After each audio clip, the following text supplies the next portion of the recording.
बैसाखी के मौका पर शुजाबाद में आवाम की तफरीह के लिए लगाए जाने वाले लक्की ईरानी सर्कस में सिक्योरिटी के इंतजामात के हवाले से देखते हैं इमरान खान बलोच की ये रिपोर्ट।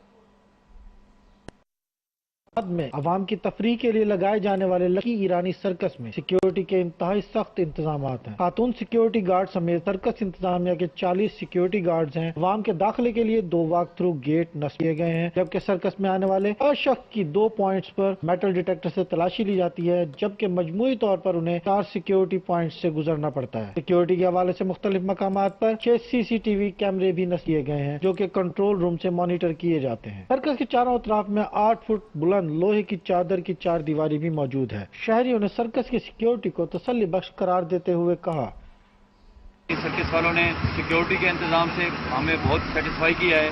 3-4 जगह पर इनकी सिक्योरिटी वाफिर मिकदार में वॉक थ्रू गेट भी है, स्कैनर भी है और बेहतरीन इनका माहौल है। DSP शुजाबाद सर्कल राव तारिक परवेज ने भी सर्कस की सिक्योरिटी के हवाले से इत्मीनान का इजहार किया। कैमरा टीम के हमरा इमरान खान बलोच, रॉयल न्यूज, शुजा।